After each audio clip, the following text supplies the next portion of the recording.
Yesu ashimwe bene data, ndabasuje mu izina rya Yesu. Imana y'amahoro ikomeze ibane namwe aho muherereye hose mu mpande enye z'isi. Imana ikomeze ibiteho kandi bagirire neza. Tugeze muri wa mwanya mwiza wo kuba imbere y'Imana, tugiye gutangira dusenga. Data wa twese uri mu ijuru, turagushimye turaguhimbashe, tugushimiye uburinzi bwawe, dushimye ko wabanye natwe mwami, n'uyu munsi ukaba ukiturinze, twaduhumeka umwuka w'abazima, izina ryawe nirishyirwe hejuru. Tugeze mu mwanya mwiza wo kuba imbere yawe, tweze utuboneze rwose, twejeshe amaraso yamwiye ku musaraba i Golgotha.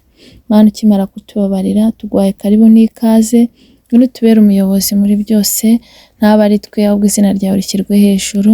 Byo mbisenze nizeye mu izina rya Yesu, amen. Tugiye komeza turirimbana indirimbo y'123 mu ndirimbo zo gushimisha Imana. Yesu ni wowe musa mbonyemo amahoro nifuzaga, najyaga nyashaka sinyabone, ngasuhuza umutima iteka, none ni Yesu maza wenyine, ntarindi zina nemera, kuko ubugingo n'umunezero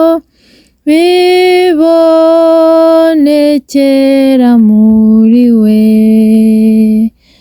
Nifuza gukona kwinezeza, nita ku mukiza wanjye, nimwirengagiza namwitaho, nuko amfatisha urukundo rwe, none ni Yesu maza wenyine, ntarindi zina nemera, kuko ubugingo n'umunezero bibonekera muri we.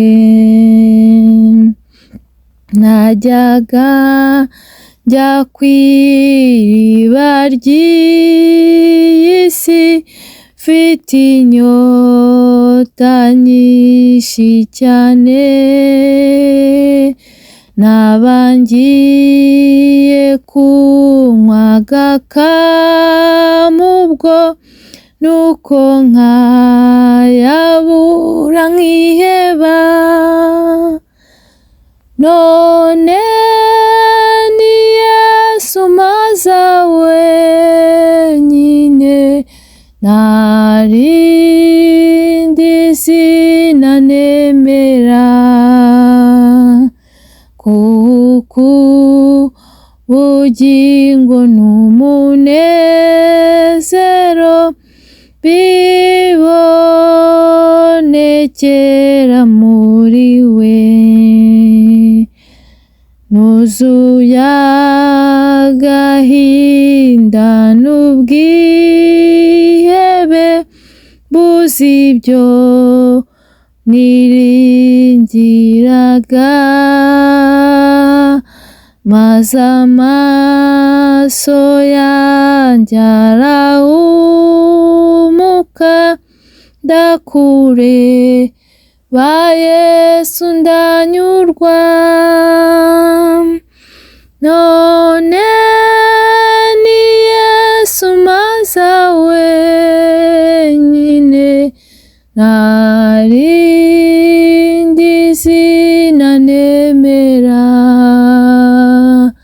kuko ubugingo n'umunezero bibonekera muri we. Reka dukomeze dusoma n'ijambo ry'Imana dusanga mu butumwa bwiza uko bwanditswe na Yohana igice cya mbere umurongo wa 9. Turaza kongera dusome ubutumwa bwiza uko bwanditswe na Yohana ibice 3 umurongo wa 36. Umutwe w'amagambo uravuga ngo Yesu Kristo ari we jambo ry'Imana ahinduka umuntu. Reka nsome mu izina rya Yesu. Uwo mucyo niwe mucyo nyakuri, kandi ubwo nibwo yatangiraga kuza mu isi ngo amurikire umuntu wese. Reka nsubiremo. Uwo mucyo niwe mucyo nyakuri, kandi ubwo nibwo yatangiraga kuza mu isi ngo amurikire umuntu wese. Reka dusome Yohana ibice 3 umurongo wa 36. Uwizera uwo mwana aba abonye ubugingo buhoraho, ariko utumvira uwo mwana ntazabona ubugingo, ahubwo umujinya w'Imana uguma kuri we. Iryo ni ijambo ry'Imana. Ijambo ry'Imana ritubwiye ko uwo ari wo mucyo. Yesu ni umucyo utumurikira. Yesu atari yaza mu isi, abantu bagenderaga mu mwijima, abantu bari mu mwijima mubi, ariko Yesu ageze mu isi abari bari mu mwijima baramurikirwa, kuko Yesu ni umucyo. Niyo mpamvu ijambo ry'Imana ritubwiye ngo uwo niwe mucyo nyakuri, kuko yaraje mu isi aratumurikira, abari bari mu byaha babivamo, amurikira umuntu wese. Umuntu wese rero wemera ko amurikirwa aramurikirwa. Ni ukuri, nimureke Yesu tumwakire, mureke Yesu tumugire uwa mbere mu buzima bwacu, kuko ni umucyo, ni urumuri. Umwemereye aramumurikira, ntagendera mu mwijima ukundi. Imana itugirire neza rero. Turi mu munsi mwiza wo kwibuka ivuka ry'umwami wacu Yesu Kristo. Ni ukuri, emerera Yesu akumurikire, emerera Yesu abe urumuri mu buzima bwawe. Emerera uwo mucyo uze mu byo ukora, emerera uwo mucyo uze mu byo utunze. Wemerere uyu mucyo uture mu mutima wawe, kuko Yesu ni umucyo. Natwe niyo mpamvu tugomba kugendera mu mucyo. Umuntu ugendera mu mwijima rero ntaramenya Yesu, nave mu mwijima yakira umucyo, kuko ari byo bidukwiriye. Irindi jambo twasomye ryatubwiye ngo uwizera uwo mwana aba abonye ubugingo buhoraho. Uwizera Yesu aba afite ubugingo, ariko utumvira Yesu nta bugingo afite. Imana itugirire neza. Kandi ijambo ry'Imana ryaratubwiye ngo ufite uwo mwana niwe ufite ubugingo, ariko udafite uwo mwana w'Imana nta bugingo afite. Imana itugirire neza. Nimureke rero Yesu tumutunge mu mitima yacu, ntibibe ibyo kumva ngo turi kwibuka ivuka rye ntibigire icyo bidusigira, ahubwo bijye bituma turushaho kuba bashya, bijye bituma turushaho kumwimika cyane mu mitima yacu, kugira ngo atubere umuyobozi, kuko ni umucyo. Uwo mucyo rero waratuviriye, twagize amahirwe tubona uwo mucyo uratumurikira. Nimureke rero buri muntu wese akomeze yibuka ivuka rye, ariko amwimika no mu mutima we, ahinduka mushya, akora ibyiza kandi amwizera. Kuko utamwizera, utamwumvira, uwo muntu nta bugingo afite. Imana itugirire neza. Mureke rero twizere Yesu kandi tumwimike mu mitima yacu. Ngo utamwumvira, ariko utamwumvira ntazabona ubugingo, ahubwo umujinya w'Imana uguma kuri we. Imana itugirire neza. Umuntu utumvira Yesu ngo nta bugingo afite, ngo ahubwo umujinya w'Imana uzaguma kuri we. Nimureke rero twumvire Yesu kandi tumwimike, tureke ibibi n'ibisa nabyo, ahubwo twemerere Yesu atumurikire, kuko ni umucyo. Indirimbo yatubwiye ngo Yesu niwe mbonyemo amahoro nifuzaga. Nta handi wakura amahoro. Yesu niwe utanga amahoro yo mu mutima. Ayo mahoro Yesu atanga atemba nk'uruzi, abisi ntibayazi. Ndeka rero ayo mahoro Yesu atanga nawe yaguhe, kubera ko ibyo utunze ntibyaguha ayo mahoro, abo mubana ntibaguha ayo mahoro, amafaranga ntago yaguha ayo mahoro, nta n'undi muntu wese waguha ayo mahoro, ariko Yesu amahoro atanga ntarondoreka. Reka rero Yesu umwimike mu mutima wawe kugira ngo aguhe ayo mahoro atemba nk'uruzi. Kuko indirimbo yatubwiye ngo najyaga nyashaka sinyabone, ngo ngasuhuza umutima iteka. Ushakira abantu bagerageza gushakira ahantu henshi hatandukanye, bamwe bakiyahuza ibiyobyabwenge, abandi bakajya mu bidafite umumaro, abandi bagashaka ko uburyo bayabona ariko ntaho bayakura. Aya mahoro ni Yesu wenyine uyatanga. Niyo mpamvu ndi kubabwira ngo nimwimike Yesu mu mitima yanyu, nanjye nimike Yesu mu mutima wanjye, kugira ngo aya mahoro atanga uyabone. Ni ukuri iyo ufite Yesu muri wowe, ntabwo bivuga ko udahura n'ibibazo, ahubwo ibyo bibazo Yesu abana nawe muri byo, ukabitambukamo neza nta kibazo ugize. Bitandukanye n'umuntu udafite Yesu, wahura n'ibyo bibazo bikaba byamuteza agahinda gakabije, kwiyahura n'ibindi. Ariko iyo ufite Yesu, niyo unyuze mu bibazo abibanamo nawe neza kandi ukabivamo nta kibazo uhuye nacyo. Ngo nifuza uko nakwinezeza, ngo ntita ku mukiza wanjye, ngo nkamwirengagiza ntamwitaho, nuko amfatisha urukundo rwe. Hari abantu batita ku mukiza Yesu, hari abantu batamwitayeho, ariko urukundo rwe ruri ku muntu uwo ari we wese. Ndakwingingira Imana kugira ngo urukundo rwe nawe arugufatishe. Ndakwingingira Yesu kugira ngo uyu munsi twibuke ivuka rye, agufatishe urukundo rwe. Imana itugirire neza. Ngo najyaga njya ku iriba ry'iyi si mfite inyota nyinshi cyane, naba ngiye kunywa agakama ubwo, nuko nkayabura nkiheba. Hari igihe umuntu yita ku by'isi ariko ukaba ubyiringiye, ariko byarangira nyuma yaho ibyo wari wiringiye byose ukabibura, ukiheba rero. Ariko kuba muri Yesu, kuba ufite Yesu, kwimika Yesu muri wowe ni iby'agaciro, kubera ko igitero cy'indirimbo cyatubwiye ngo ni Yesu mpaza wenyine. Ngo none ni Yesu mpaza wenyine. Yesu niwe waguhaza wenyine, kandi niryo zina riruta ayandi mazina, niryo zina rihebuje. Yesu ni igitangaza, ni umwami w'amahoro, ni Imana nyamana, ni Data wa twese, ni umujyanama. Iri zina rye rirahebuje, ni ukuri yitwa igitangaza, nta rindi zina na rimwe ryaruta Yesu. Ngo kuko ubugingo n'umunezero bibonekera muri we.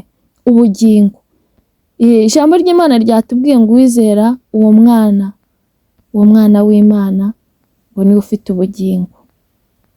Ubugingo rero bubonekera muri Yesu Kristo, kandi n'umunezero niho ubonekera. Niko umuririmbyi yatubwiye, umunezero nta handi wawukura.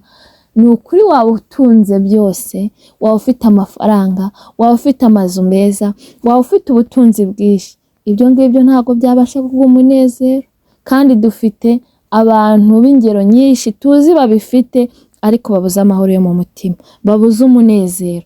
Ariko muri Yesu, nubwo nta na kimwe waba ufite, ubunezerewe. Imana itugirire neza. Nimureke rero twakire Yesu, tumugire uwa mbere mu buzima bwacu, kuko ubugingo n'umunezero bibonekera muri we. Imana itugirire neza. Ndakwifuriza aho nkurikiye ko Imana ikumera umunezero ubonekera muri Yesu Kristo, ko Imana ikumera amahoro abonekera muri Yesu Kristo. Nimureke Yesu Kristo tumwimike mu mitima yacu, nimureke tumugire uwa mbere, kubera ko ni umujyanama mwiza, ni umwami w'amahoro, ni igitangaza, ni Data wa twese, ni uhoraho, ntahinduka. Uko yari ari kera na n'ubu niko akiri, uko yakoraga na n'ubu niko agikora. Imana itugirire neza rero, kandi Imana ikomeze ibagenderere. Kandi uyu munsi wa Noheli ni ukuri mubone Imana, mwongere mwiyumvemo umunezero uturuka muri Yesu Kristo, mwongere mwiyumvemo amahoro aturuka muri Yesu Kristo, kandi Yesu Kristo yongere avukire mu mitima yanyu. Mwongere munezerwe, kandi mwongere mutangire ubuzima bushya, mwongere mutangire urugendo rushya, kandi ni ukuri numwemerera ari bo vukire muri wowe. Imana itugirire neza. Reka dusenge. Data wa twese uri mu ijuru, turagushimye, turaguhimbaje, tugushimiye neza n'urukundo dukunda, dushimye ko wabanye natwe ukaturinda, tugushimye ko n'uyu munsi waturinze, tugushimiye kuri iri jambo ryiza utubwiye ko umwana wawe ni umucyo kandi yaje mu isi aratumurikira. Ubwo twabonaga Yesu, abari bari mu mwijima twawuvuyemo twinjira mu mucyo. Niyo mpamvu tugendera mu mucyo, kuko ugendera mu mwijima uwo nguwo ntiyamenye Yesu kandi ntamuzi.